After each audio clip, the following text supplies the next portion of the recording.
નમસ્કાર મિત્રો, હું લીના કિનારીવાળા હવે આપની સમક્ષ રજૂ કરી રહી છું ગુજરાત દર્પણ ન્યૂ જર્સીમાં પ્રસિદ્ધ વાર્તા રિજેક્શન. સૌજન્ય સંપાદક શ્રી સુભાષ શાહ, કલ્પેશ શાહ. વાર્તા લેખન રાજુલ કૌશિક, બોસ્ટન, USA. સંગીત ધનજીભાઈ ઘડિયા, મુરલી. વિડીયો સંકલન કૌશિક શાહ. તો ચાલો મિત્રો સાંભળીએ વાર્તા રિજેક્શન. અનુ એકમેકને ઘણો ઓળખી લીધા. ચાલને હવે પરણી જઈએ. અમોલે અત્યંત સ્નેહથી પ્રસ્તાવ મૂક્યો. અવની અને અમોલ છેલ્લા 4 વર્ષથી એ કંપનીમાં કામ કરતા હતા. અનુની પ્રકૃતિ શાંત હતી, એક શબ્દ તોડીને બોલતી. અમોલ એકદમ બોલકો અને તરવરિયો, ઘડીકમાં અજાણ્યાને પણ મિત્ર બનાવી દે એવો. અતડી રહેતી અનુ સાથે મિત્રતા કેળવતા એને સમય તો લાગ્યો, પણ મિત્રતા કેળવ્યા પછી એણે અનુની જેટલી ઓળખી એટલી તો અનુ પણ પોતાની જાતને ઓળખી શકી નહોતી. અનુ, હજુ તું સમયના એક એવા ખંડમાં જીવે છે જે ક્યારેય તારો હતો જ નહીં. ભૂતકાળમાંથી બહાર આવ. કોઈ તને ન ઓળખી શક્યું એ તારો નહીં, તને ન ઓળખી શકનાર કંભાગીનો દોષ હતો. કેટલાક પેલ પાડ્યા વગરના હીરા જેવા હોય, પણ એનું નૂર પારખવાની જે સમજ ઝવેરીમાં હોય એ પરખ સંદીપમાં હતી જ નહીં. અમોલની વાત સાચી હતી.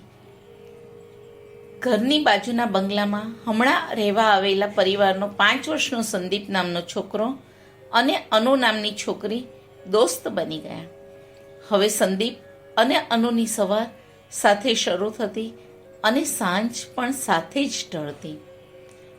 રોજની દોસ્તી ક્યારેક દંગલમાં ફેરવાઈ જતી, છતાં બંનેને એકબીજા વગર ચાલતું ન હતું. સ્કૂલ બસમાં બારી પાસેની સીટ પર બેસવાથી માંડીને કોનું હોમવર્ક પહેલાં પૂરું થયું એ વાદ વિવાદ પછીના રીસામણા મનામણાથી શરૂ થયેલી દોસ્તી સ્કૂલ કોલેજના છેલ્લા વર્ષ સુધી અકબંધ રહી. સંદીપની મમ્મીને અનુ પસંદ હતી. ભણવામાં સંદીપ કરતાં તેજ એવી અનુમાં ઘરને શોભાવે એવી સાદગી હતી.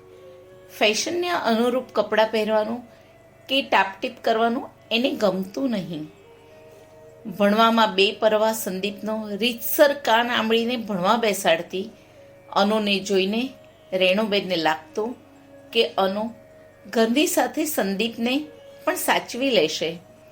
સૌ કોઈની જેમ રેણુબેનને પણ એમ જ હતું કે બંને જણ એકબીજાને પસંદ કરે છે. ક્યારેક ધીંગામસ્તી કરવા જતાં સંદીપને એ રોકી લેતા. છોડ છોકરીને ક્યાંક કથોલો વાગી જશે તો ગમશે તને? આ ગમવાની વાતને સંદીપ અને રેણુબેન કયા અર્થમાં લે છે એ અનુને સમજાતું નહીં, પણ રેણુબેનની લાગણી જરૂર સમજાતી અને ગમતી ખરી. અરે જા રે, તારા જેવું કોણ થાય? કંઈ નહીં, સંદીપ એનો હાથ છોડી દેતો. અનુ ઈચ્છતી કે સંદીપ ક્યારેય એનો હાથ ન છોડે. આમળવા પકડેલો હાથ જીવનભરનો સાથ બની રહે. અનુને માસ્ટર કરવું હતું. સંદીપ પણ માસ્ટર પ્રોગ્રામમાં જોડાય એવી એની ઈચ્છા હતી. યુનિવર્સિટીના કેટલાક પ્રોગ્રામ ચકાસી એની પ્રિન્ટઆઉટ લઈને એ સંદીપના ઘેર પહોંચી. સંદીપ, અનુ સરસ છોકરી છે, તને તો ગમે જ છે. મને અને પપ્પાને પણ બહુ ગમે છે. તમારી દોસ્તી હંમેશનું સગપણ બની જાય તો? સંદીપના મમ્મી વાત પૂરી કરે એ પહેલાં સંદીપ તાડુક્યો. મમ્મી, આ શું માંડ્યું છે તે? અનુ સરસ છોકરી છે, મારી સારી દોસ્ત ખરી, પણ એ મારી પસંદ તો નથી જ. મારી સાથે શોભે એવી ગુડ લુકિંગ, ચાર્મિંગ છોકરી શોધ, નહીતર હું મારી મેળે શોધી લઈશ, કહીને એ પગ પછાડતો સંદીપ ઉપર ચાલ્યો ગયો અને ઉત્સાહભેર સંદીપને મળવા આવેલી અનુના પગ બારણાની બહાર જ થીજી ગયા. સંદીપની ત્રાડથી કાન જ નહીં, મનમાં બહેરાશ છવાઈ ગઈ. સંદીપ દિલથી નહીં, દિમાગથી વિચારતો હતો. બાળપણની દોસ્તી અલગ વાત હતી અને જીવનભરનો સંબંધ અલગ. અનુ સર્વગુણ સંપન્ન તો હતી જ, પણ નાજુક નમણી અનુ સહેજ ભીનેવાન હતી. હાથમાં માસ્ટર પ્રોગ્રામની પ્રિન્ટઆઉટ સાથે એ પાછી વળી ગઈ. મસ્તીમાં આમળવા પકડેલો હાથ સંદીપે છોડી દીધો હતો.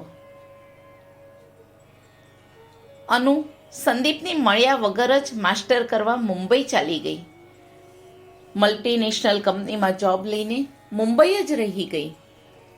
વાતને દસકો વહી ગયો.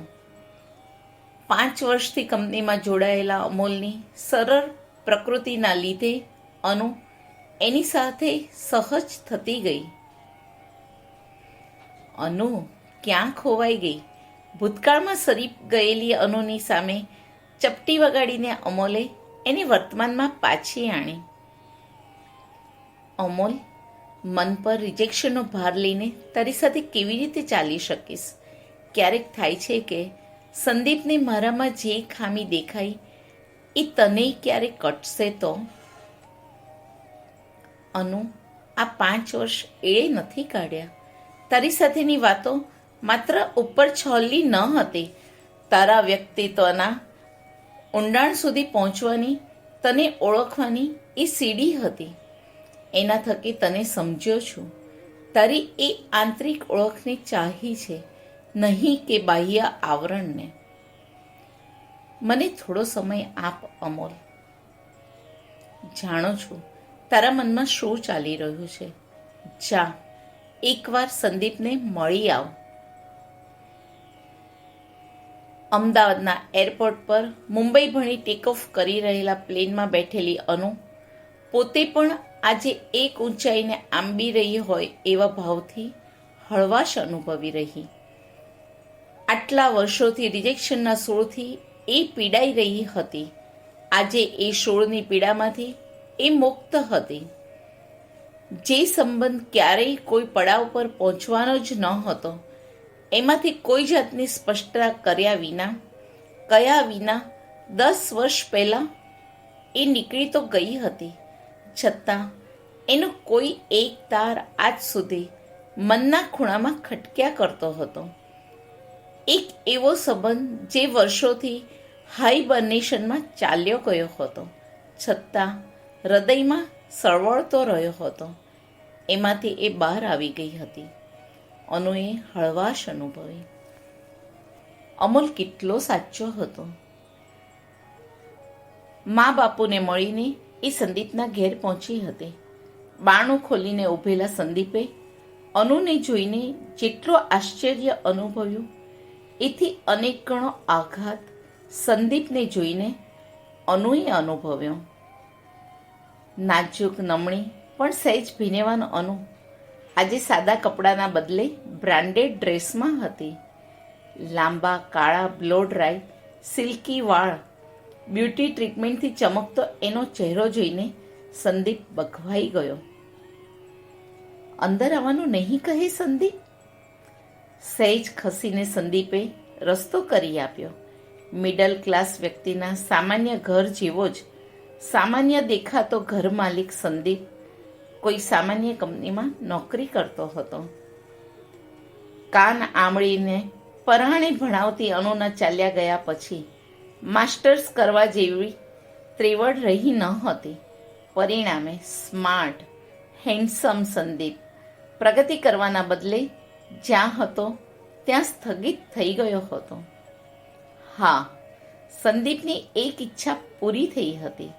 સંદીપની પત્ની એની સાથે શોભે એવી ગુડ લુકિંગ, ચાર્મિંગ જરૂર હતી, પણ કોલેજ ગ્રેજ્યુએટ શ્રુતિ માત્ર સીધી સાદી હાઉસવાઈફ હતી. અનુ જેટલો સમય સંદીપ શ્રુતિ સાથે રહી ત્યાં સુધીમાં એણે જોયું કે સંદીપનો કશું ન કરી શકવાનો, કશું ન પામી શકવાની હતાશનો ભાર સંદીપની સાથે શ્રુતિ પર પણ સતત ઝળંબ્યા કરતો. અનુ, તારી લાગણી હું સમજી શક્યો ન હતો. તારી સાથે મેં અન્યાય કર્યો છે. શ્રુતિ અંદર પાણી લેવા ગઈ ત્યારે સંદીપ માંડ આટલું બોલી શક્યો. અન્યાય? મેં વળી ક્યારે તારી પાસે ન્યાય માંગ્યો હતો કે ન્યાય અન્યાયના ત્રાજવે તું મારી લાગણી તોડવા બેઠો? ન્યાયનો ત્રાજવો તો ઉપરવાળાના હાથમાં હતો. જેની જેટલી હેસિયત હતી એ પ્રમાણે એણે ન્યાય તોડ્યો જ છે. And you know what Sandeep, એક દિવસ હું તને કહ્યા વગર ચાલી ગઈ હતી. આજે હું તને રૂખસત આપવા આવી છું. મારા મનમાંથી, મારી યાદોમાંથી, મારા જીવનમાંથી હંમેશ માટે. આવજે કહીશ તો આવવાનો રસ્તો ખુલ્લો રહેશે. મારે એ રસ્તો પણ બંધ કરી દેવો છે, એટલે આવજે પણ નહીં કહું. અને અનુ ઘરની બહાર નીકળી ગઈ. અનુ જે રિજેક્શનના સોળમાંથી બહાર આવી હતી એ સોળ હવે સંદીપના મનને સતત વિંધતું રહેવાનું હતું. અસ્તુ. વાર્તા લેખન રાજુલ કૌશિક.